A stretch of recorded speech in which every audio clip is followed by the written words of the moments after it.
I'm going to talk about making decisions and how to do it. It sounds like it's an easy thing. It sounds like something you do all the time, but it's actually pretty complicated. So yes, I run a company called The Difference Engine. We're a product strategy company, brand strategy company. We do market research, and we advise a lot of clients on how to make decisions, how to develop strategies, and how to execute on them. And so one of the things that we run into a lot is we meet clients who claim to already have a strategy, either for developing new products or for their brand or business or marketing. And it's not really a strategy. It looks a lot like the Underpants Gnomes business strategy. We're going to collect data and then profit.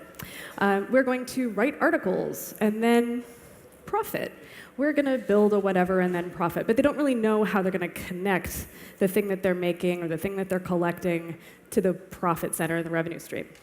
And it isn't just about the revenue. It's also about how are they actually going to build the thing that they're setting out to build. Frequently what we find is that what they're calling a strategy is a vague idea. Maybe a kind of top-line goal. We'd like to grow the business. We'd like to build engagement. We'd like to be a loved brand. These are the kinds of things that we often hear when we walk in to meet with clients for the first time. And frankly, these kinds of goals are not that much different than when you decide you're going to lose weight or learn to code or speak, speak Japanese or travel the world. They're like nice goals that maybe you'll get to, but you don't really know how you're going to do it. The other thing we find is that our clients are often awash in information. This is slightly less true for startups who are kind of coming at things frequently from a more clean slate. But our bigger clients often have no shortage of information about their customers, about their revenue model, about their partners, about how their marketing is performing. They know a lot of things, but it's kind of trapped, often in PowerPoint decks stacked up behind someone's desk, or in someone's file that resigned 6 months ago, and no one's gone to clear out that desk to find the files. They have information, but they don't have a mechanism for making sense of it or mining that information in a useful way. And so frequently, what we find ourselves doing is not actually doing any new research or new information collection because we've got enough information. We just haven't made the sense of it that we need to do as an organization in order to act upon it. The other thing that we find is that when we ask clients about what they're doing to build a business, build a product, develop a marketing plan, they're doing a lot of stuff. We're building a CRM. In 18 months, it'll be ready. We have an email campaign that's going out twice a day to people who've subscribed. We are advertising on LinkedIn. We've got direct mail pieces going out. We're putting on events. We're doing PR. We're everywhere. But they don't really have a unifying theory of why they're doing those things and don't necessarily have KPIs in place for understanding key performance indicators, for understanding how any of those tactics are performing. And so they're just sort of doing what we call spray and pray. Just sort of do all of it and hope you hit something. And that is frequently what's driving them crazy. But the interesting thing is that there is this trend, and the last speaker spoke about this to some degree. I'll set that there and hope it's okay, which is about kind of modern management theory. A lot of it is based on sort of scientific theory around experimentation. You see that with Lean and with Agile. Even sort of old school greater Taylorism is ultimately about observed behavior and measurement and time and motion and that sort of thing. But the problem is, at the moment where you're trying to develop a strategy, this sometimes can't help. In fact, a lot of times it can't help. Because that's about being responsive to something when what you're trying to do is create something new. And so this is the problem that you run into of, don't talk to customers, they can't tell you what to make, those sorts of things. In going out and trying to execute a make, test, learn path towards learning something, you have to know what to make, you have to know how to test it and what you're testing for, and you have to know what it is you're trying to learn. And if you don't know any of those things, just going off and building something is probably a folly. It is probably going to be a waste of resource. And that's okay if you're in the fail fast, just keep throwing things at it sort of mode, I suppose, but it is an awful waste of effort. So what you actually need is a strategy. And I think one of the things we encounter in business frequently is that people don't know the difference between a strategy and a tactic. They don't know the difference between an idea and a strategy. So helpful definition, a strategy is a plan of action designed to achieve a major goal. In other words, it's a vision. And that vision thing is something that's often missing from product development or from business development. Interestingly enough, this passage from the Lean Startup seems to be one of the things that isn't quoted enough from the Lean Startup. Lots of talk about make, test, learn, lots of talk about innovation accounting, not enough talk about the need to have a vision that is clearly articulated, big enough to matter, and that the whole team can get behind.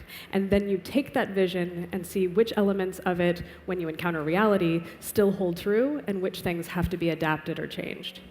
This fundamentally is the process of strategy development. It starts with a vision. So how do you develop a vision?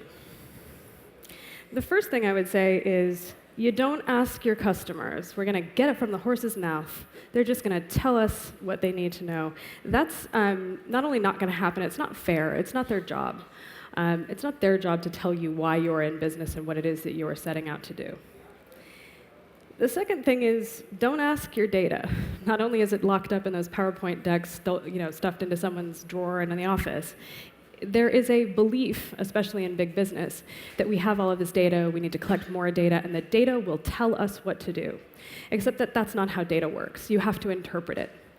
And in order to interpret it, you have to have models, you have to have a theory, you have to have sort of an idea of what kind of outcome or indicator you're looking for in order to find it. Otherwise, it's literally needles in haystacks.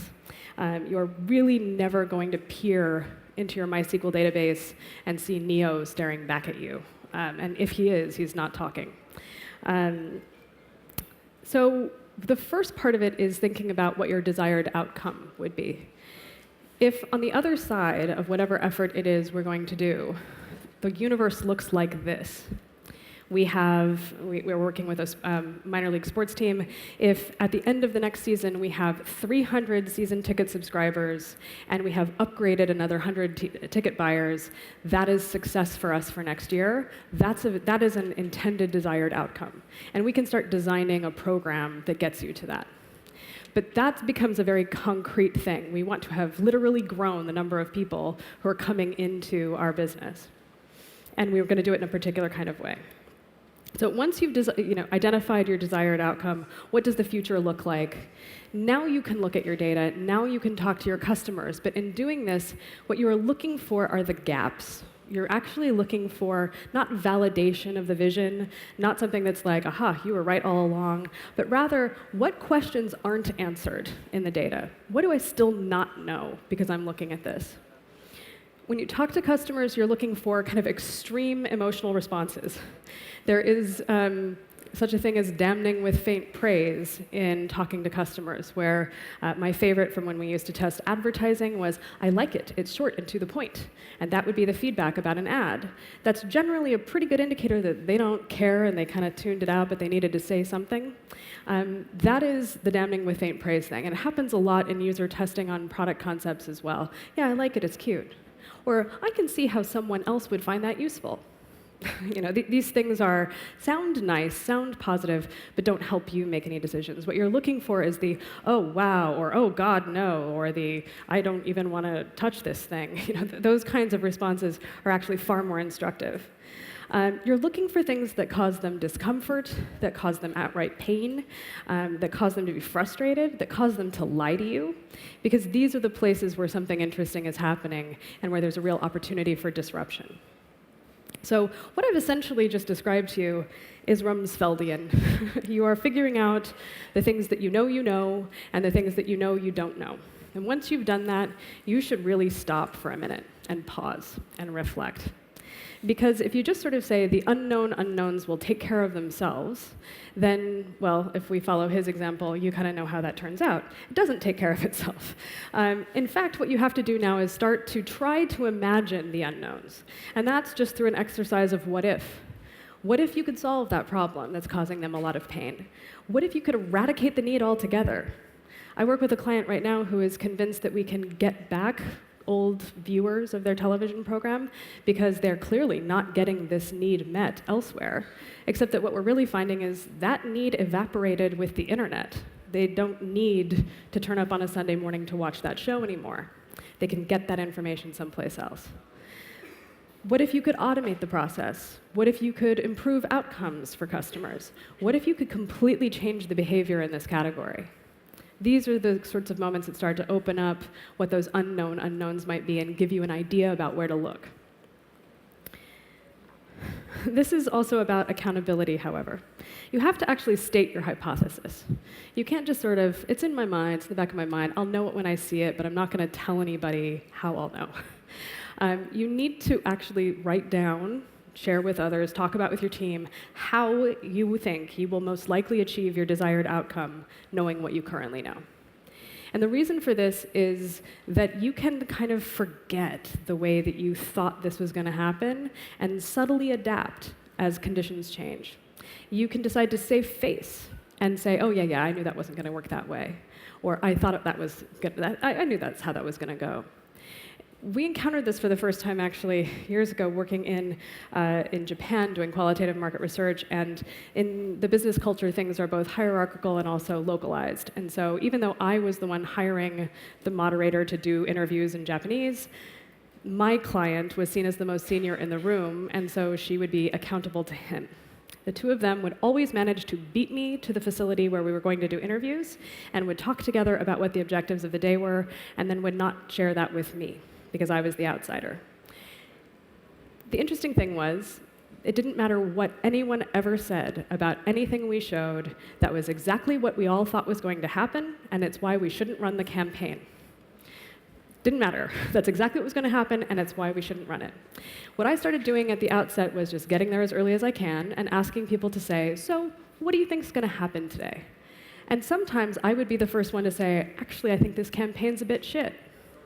What do you think? And then they could tell me in a more candid way, oh, well, yes, we agree. Or, well, it's not great, but. And once they'd said it, it was on the record. And once it's on the record, what happens in the room happens, and we all have to deal with the fact that that their beliefs are not what happened, or that my beliefs are not what happened. And we basically collectively check our biases and move on from there. But you have to say it out loud in order to hold yourself accountable. So at this point, what you were trying to do is sort of pull apart a big mushy thing that gets called strategy frequently. You have an idea, a thing you'd like to do. I want to grow the business. I want to build engagement. I want to attract sponsors, whatever it is. Now you have a strategy how we're going to do it. We're going to grow the company through these specific product lines built on this kind of revenue and margin model. And then you have to come up with a plan of how you're going to build those things, how you're going to price them, how you're going to distribute them, how you're going to measure all of that, and then it's hard work. Like after that, it's just a lot of fucking hard work. That is ultimately what you're looking at. But so at this stage of the game, you are here, you're in planning because you've come up with a strategy and you've been held accountable for it. Here, however, is where things start to get the most dicey. Because when we start making the plan, it starts to seem like, the world is your oyster, you could do anything, you've got this great idea, you've got this awesome strategy, you're ready to execute. The real trick in this stage is that you cannot do everything. And just like the last speaker was talking about the person who has 2 projects, 2 startups, no. You're going to have to make a commitment, which means you're going to have to make a sacrifice. When I was a kid, my mother's line was, if you want privileges, you're going to have to accept responsibilities. And it's basically the same idea here. So if you're going to make a commitment to something, something else has to slide. One of the first commitment sacrifice dynamics to reckon with is whether or not you're even the right person to solve this problem. And I think we run into this a lot, especially with larger companies who are trying to kind of compete with startups, do something interesting, build an app, automate something. And it turns out maybe they're just really not the right people to execute on that. This requires a certain amount of soul searching. So in addition to we're solving a customer problem, we've got a product at a market and they fit, you have to ask yourself, are we the right company or team to build this? If we were going to, what resources would we need? Could we get them? And then who are we going to need to enlist as champions or stakeholders or just people who are going to shepherd this thing through to the end in order to make this work? And if the answer to those questions are no, we're really not the right group of people, somebody else is better situated for this, or we could get the resources, but it's going to take 2 more years, or we don't really have anybody internally who can lead this. And we certainly don't have anybody internally who's going to provide the air cover for doing it and is going to pull the rug out from us at the first sign of trouble, then maybe it's time to think about something else. It's a tough moment, because you might have a brilliant idea and are just not the right person to do it. So when I talk about commitments and sacrifices, what I mean are sort of do's and don'ts. A little more aggressively than like in the back of a ladies' magazine, but do's and don'ts are your starts and your stops. Instead of this, we're going to do this. We're going to invest in something, we're going to build something, we're going to amplify something. All effort and focus and resource is going to be dedicated to this. The other stuff that doesn't get us where we want to go, we're going to starve, we're going to give away, or we're going to kill. And that is a really hard decision. That is the fundamentals of the innovator's dilemma, not being willing to make those sacrifices and let something else go. And so if you find yourself, for instance, in a marketing universe where you're doing all the channels, but you're really only getting results from direct mail and digital out of home, let's say, digital displays and trains, then you don't want to let go of Facebook because it seems like you're supposed to be there. Well, you don't have to shut off the account. You just leave it for a while and invest instead in this other stuff. That's sort of a starvation approach.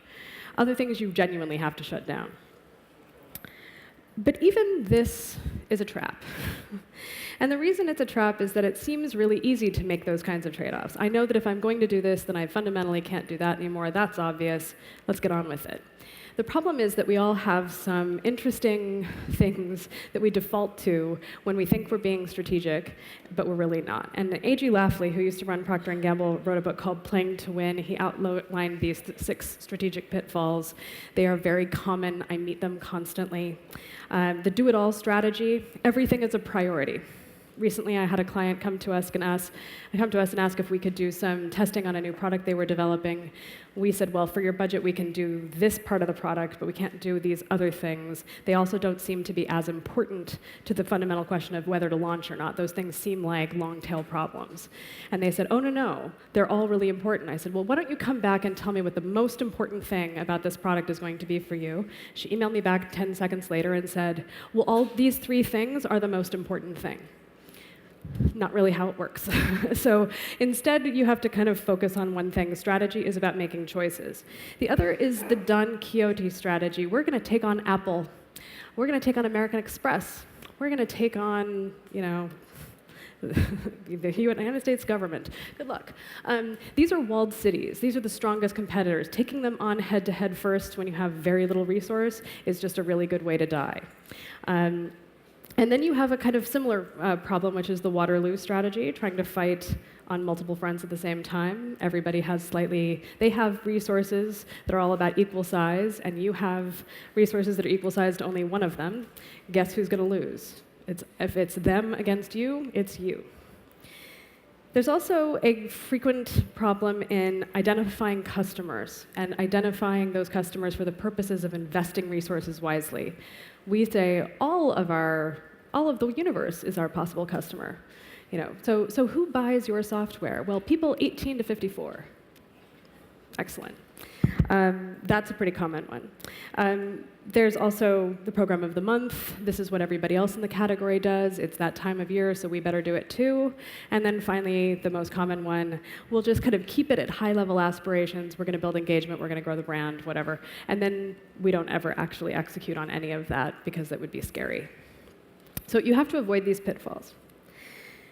The main reason that these pitfalls exist is that you, me, humans in general, are attached to tradition and habit. A client we're working with right now is interested in kind of how companies place media, so how they buy advertising. And one of the interesting things about this is that one question that came up is, why are advertising campaigns about 6 weeks long? And we all kind of went, oh, God, that's a really good question. Why is that? And so I asked one of these media buyers, why do you think they're about 6 weeks long? And she said, oh, well, seasonality. Because there's the holidays, there's after Christmas, there's Easter, there's summer, there's back to school, and then there's the holidays again. And none of those periods last more than about 6 to 8 weeks. So advertisers run campaigns for about 6 to 8 weeks. If you're in a category that doesn't care about that seasonality, you still run campaigns that are 6 to 8 weeks long because that's how long campaigns are, not because it necessarily means anything.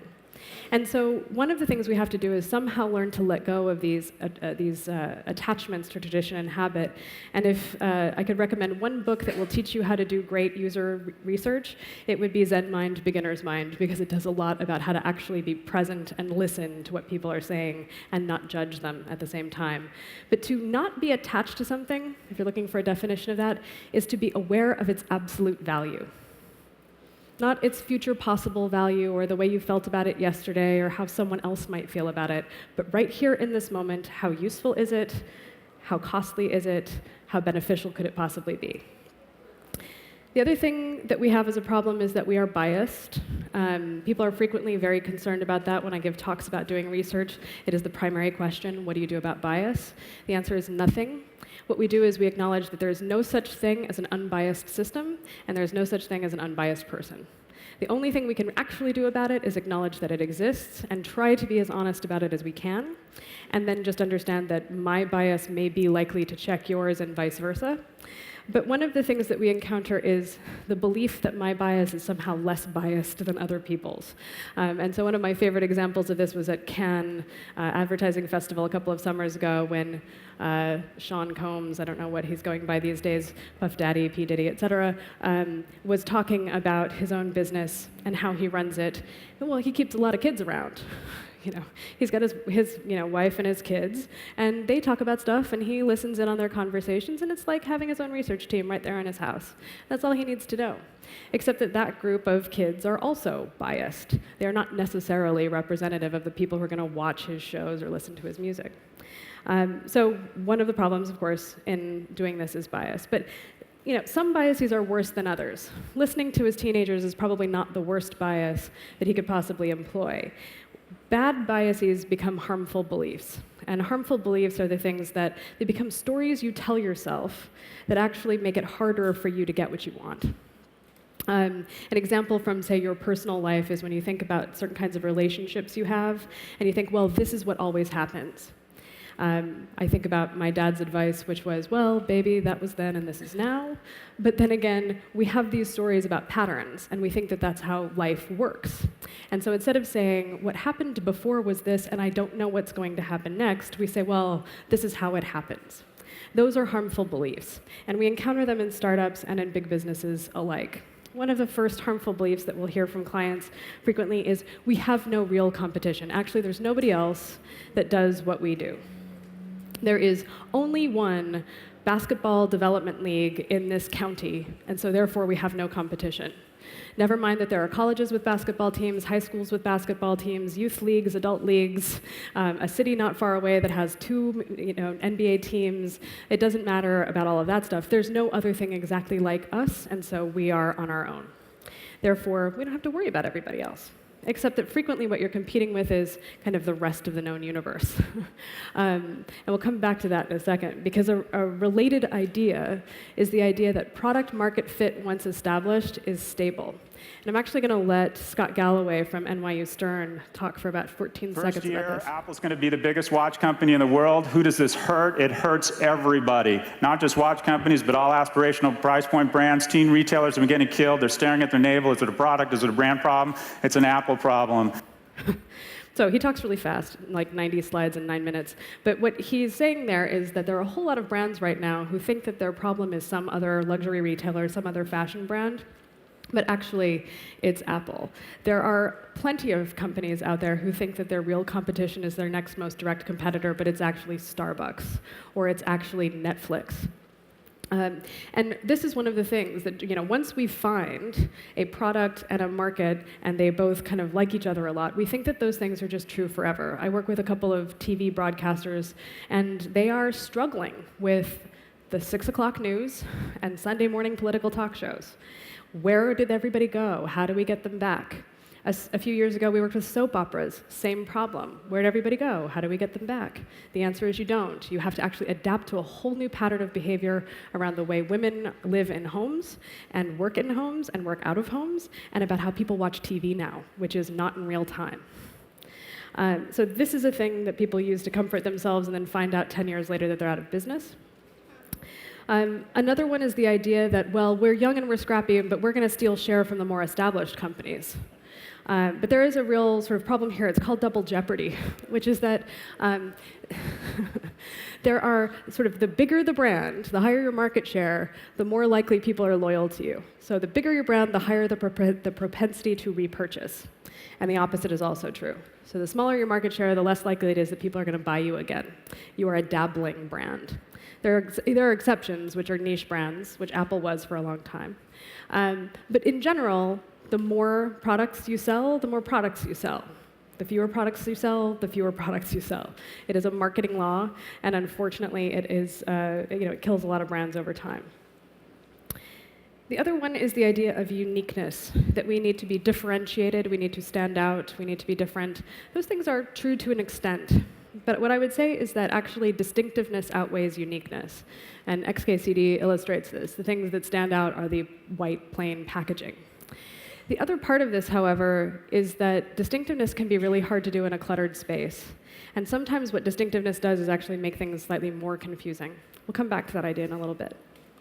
The other thing that happens is a mistaken identity problem, which is that you think that the reason people sign up to use your service or download your app is the same reason they're going to keep using your service or your app.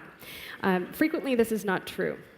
The reason that I have this poster for the television show, now defunct, Hung, that was on HBO. Anybody ever watched this show, Hung? A few people? OK. The premise is a guy's life kind of goes to hell, but the one thing he has is in his pants, and so he becomes a gigolo. It's a comedy. So we worked on the positioning for this show and looked at the pilot and looked at some advertising for it, and basically discovered that the reason people were going to watch this show was different from the reason people were going to watch the second episode. So they turn on the pilot because they're interested in this guy's large penis, but they come back for episode 2 because they're really interested in this male prostitution storyline. And literally in the deck, we said, they'll come for the penis and stay for the prostitution. And that will come for but will stay for dynamic is present in just about every product. The reason you bought it and the reason you continue to use it are not the same. And therefore, how you message, how you position, how you distribute, how you create a landing page or a conversion page, all of those things vary based on all of that. Netflix is another great example. We worked with Netflix a couple of years ago. The reason people sign up for Netflix up until they started producing originals was because it was like $7, $8 a month. And I can cancel anytime. It's easy. The reason I stay is it's got the stuff I like to watch, because it's got Orange is the New Black, because it's got House of Cards. The other thing that we run into as a bias or a harmful belief is that your customer target is the same as your design target. And this is something that we talk about in market research as share of wallet versus perhaps share of voice. And so share of wallet is who spends the most in the category or within your brand. And for the example of, let's say, Nike, this guy is share of wallet. He has the money to spend. He buys a lot of Nikes. He rolls through them pretty quickly because he runs over them with the lawnmower. He's weekend warrior doing stuff around the yard, and he wears his basketball kit to do that. But the guy that Nike is designing shoes for is this kid, because this kid is a serious basketball player. And they design shoes for athletes, but the people who buy shoes are not, most of the time. And this is a common fallacy. So you start thinking about the people who buy it versus the people who you're designing for. Another example of this we ran into recently with a Wine of the Month Club startup who founded by a couple of guys. They were pretty surprised to discover that over half of their existing customer base were women, and they actually thought something was wrong. There's nothing wrong. That's just who their customer base is. They can go on designing this service for guys all day long. Ladies are still going to buy wine from them. It's no problem. Their money is just as good. The other idea is, well, and I think we tend to encounter this with larger companies than with smaller ones, but this idea of, hey, if it's too hard for us to do it and we're GE or we're UPS or we're IBM, then it's going to be way too hard for anybody else to do it. And yet we also have the persistent myth of the garage, the two guys in a garage who are going to totally disrupt a category. And the truth is, and this was put really well by Stuart Eccles, who's CTO and co-founder of an agency called Made by Many, product design studio, is that if you're competing on a level playing field with a guy in a garage, the guy in the garage is going to win. If you're GE and somebody in the garage has exactly the same cost of entry, exactly the same design challenges, exactly the same distribution challenges, he's going to beat you just because he can act faster. He's not running a multi-billion-dollar business. He's just focused on this. But on the other hand, there's an inverse version of that, and we'll come to that in a second. One of the other things that you find is the belief that any kind of negative feedback is a bad sign. So you talk to a customer, you talk to a person who might be in the category, an expert interview, let's say, and you get this negative feedback. And this is where people rely on the apocryphal thing that Henry Ford didn't say about if you asked people what they wanted, they would have said faster horses. This is not the problem. That didn't get in Henry Ford's way when he decided to start building cars. But the thing that could have got in his way would actually be this bit of feedback. The horse saying, actually, nobody needs to go that fast. And you see this a lot in categories, where if you talk to the people who are the most likely to be disrupted by your idea, and they're against it, that's a pretty strong signal that you've got something. So if you're working, for instance, so I work a lot in the market research company. There's some things we've been working on about automating elements of doing market research. The people who think it's not that interesting are the people who do market research recruiting and scheduling, which tells me we're onto something, because those are the people who are most likely to be disrupted. The other mistake we make, harmful belief, is that if we just focus on our loyalists and don't worry about our rejectors, everything is going to be fine. The first problem you have is that there are a finite number of brands in the world that genuinely have loyalists. These are 2 of them. Everybody else has people who have formed a habit around using that product. Excuse me.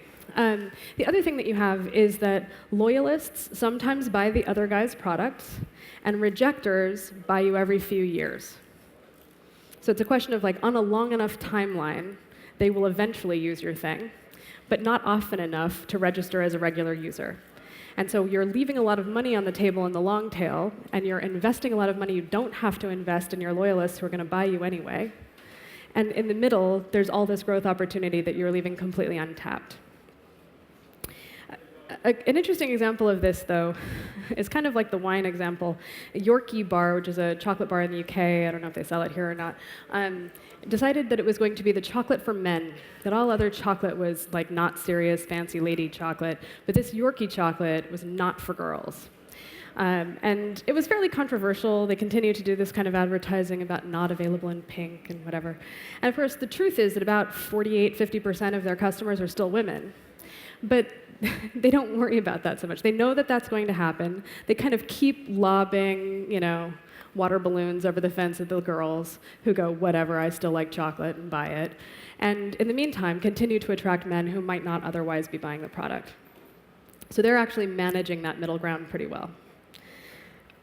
So how do we make commitments and sacrifices in the face of all of these biases? The first is actually committing to a learning plan. How are you going to learn from success and from failure? A lot of this mimics sort of the 3 questions of an agile stand-up, but what you are trying to do is say, let's just capture quickly, what did we learn from this experiment or from our past behavior? What decisions do we feel that we can make as a result? What decisions are we going to commit to today? Not, yes, we can make a bunch of decisions, and we'll revisit this at our next quarterly meeting. But instead, what are we going to commit to do today? What do we still need to know, and how will we know when we know it? What are the indicators that you've learned enough in order to make a decision? And then how are you going to go about learning that, and what are you going to do next? These are the kinds of critical questions that you ask yourself in order to prioritize the things that you've learned and make decisions based on them. Now, one of the reasons I'm interested in design theory is I actually took a class in college called Decision Making 1, and then Decision Making 2, because the first one was so good. But the guy who taught the class, John Orbell, had written a paper about Hamlet as a rational decision maker under stress. And if you ever kind of find yourself reading academic papers for any reason, I don't know why you would, but if you do, check this one out because it's really well written and fascinating and something that you would probably relate to. Hamlet has to make a decision. There is an outcome he needs to achieve. He, first of all, isn't really sure what that outcome is. He's not going to get his dad back. Dad's dead. So now what does he want? Does he want revenge? Does he want justice? He doesn't know. He also doesn't know that he knows who killed his dad for sure because the person who told him is a ghost. And he's grieving. The man is full of stress. He can't make a really rational decision, but he goes ahead anyway, trying things out and figuring out how to navigate a course forward. This is basically the same thing you're doing in a startup. You are stressed out, you don't know what you don't know, and you're not sure if the information you've got is any good. So it's okay, because what you're going to do is still lay out the possible outcomes, rank them in order of what's desirable for you and what the risk of them not happening is going to be, and then you make your plans to execute. The other thing to ask yourself is, what is your unfair advantage? What is the thing that you know or can do, or the talent that you have that makes you better suited than anybody else to do this thing? And this is where, this is a line I heard yesterday on the train. If you're born with a long neck, eat the high fucking fruit. Everybody likes to talk about low-hanging fruit, what's the easiest to get. But if you're a giraffe, you don't want the low-hanging fruit. You want the high fruit, because no one else can get that. It's perfectly ripe, it's there for the taking, and there's no competition. You should absolutely take it. So asking yourself, what is the thing that you are positioned to do that is going to be much harder for somebody else, is how you get around the guy in a garage problem. The other thing is about focus, and the last speaker talked about this as well, but my favorite story of this, and I used to know where there was a photo of it, was Steve Jobs in '96 or '97 asked all of the product managers to bring a schematic of their product into a room and try to map out the family of products, which in all honesty, Gil had cut down from 350 to 35 before Steve got there. But they brought the 35 products into the room and could not for the life of them explain the difference between a 4400 and a 5400, or why you wanted a 7300 versus something else. And he was going, if you guys don't know, how is a consumer going to figure out how to upgrade or what to buy? And so he cut back the product line to technically 10 SKUs, but 4 categories. And that was all they did for about 4 years. Then they added the iPod and other things. The other thing is staying specific. So focus and specificity should go together, but don't always. We tend to get fatigued over time and lose the thread. And it happens in Git commits. It happens in any other kind of project. Over time, you get more vague about what it is you're doing and what you're trying to do.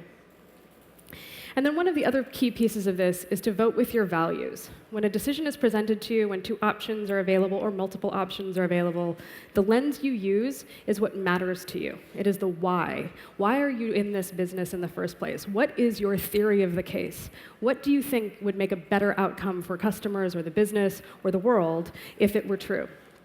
And so you use that as your filter for making decisions. It is perfectly legitimate for your values to be profit and efficiency. But let those things be your guide for what to do and when to do it, and then how to do it. And then finally, this is a practice from Zen Buddhism called Nikon, which is easier to refer to as just let it go, and we can sing that later. But the idea is, when something is not working and you're feeling frustrated, you look at it and you say, what benefit have I received from this? What have I invested in it? What have I given to it? What troubles and difficulties have I caused it? How did I do this wrong? And then you decide whether or not there's any benefit in trying to invest more or do it better. And if the answer is no, then you let it go. It is a very Zen-like feeling when you can just sort of say, we don't have to do that anymore. It's over. Just let it go. And so these are the things that help us make sacrifices and make commitments. And that's really all I've got. I've got 3 seconds left, so if one person has a question, I could probably answer it really fast. No? All right. Thanks very much.